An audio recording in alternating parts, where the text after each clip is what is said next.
Gnel. Valérie Pécresse démarre sa campagne et elle monte dans les sondages.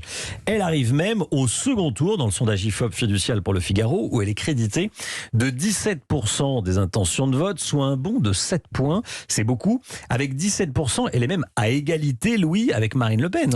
Absolument, on peut même parler de coude à coude. Alors la différence quand même entre Marine Le Pen et Valérie Pécresse, c'est que Marine Le Pen baisse de 2,5 points, effectivement, là où Valérie Pécresse progresse de 7 points. Donc la bonne nouvelle pour Valérie Pécresse, c'est que enfin la droite peut se qualifier au deuxième tour de la présidentielle.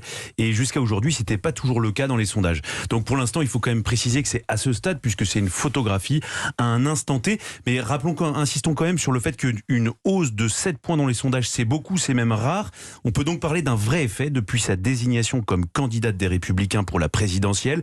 C'est très important pour Valérie Pécresse, parce qu'en politique, on le dit souvent, mais c'est vrai, il est fondamental d'avoir une dynamique, car ça montre que ce qu'on dit ou ce qu'on fait a un impact. Alors ça ne veut pas pour autant dire que c'est gagné d'avance, l'élection est dans 5 mois, et puis il faut mesurer à quel point parfois c'est toujours un peu fragile. Hier, après une maladresse laissant entendre qu'elle ne reprendrait pas les propositions du programme d'Éric Ciotti, Valérie Pécresse est allée chez le député des Alpes-Maritimes avec un message: son ancien concurrent aura une place particulière dans son équipe de campagne.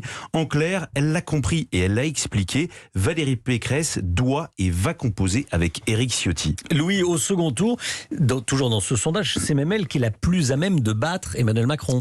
Absolument. Donc ça, c'est aussi un deuxième enseignement du sondage. Ce jour, dans ce sondage, mais c'est elle qui a le meilleur score. Absolument. Emmanuel Macron reste le gagnant à ce stade dans ce sondage, mais il faut quand même préciser qu'on est là dans ce qu'on appelle la marge d'erreur. C'est-à-dire que quand il y a un tel écart, l'écart est aussi serré, pour les sondages, c'est difficile d'avoir une vraie précision pour savoir qui réellement peut l'emporter. Mais ce qui est intéressant en ce moment, c'est que l'électorat de droite est très liquide. Emmanuel Macron cherche à mordre les Républicains. Éric Zemmour veut récupérer les déçus de Marine Le Pen et l'électorat d'Éric Ciotti.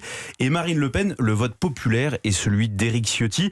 Donc pour bien comprendre, on est encore dans des vrais sables mouvants de la vie politique et rien n'est encore stabilisé pour le moment. Voilà, c'est-à-dire qu'elle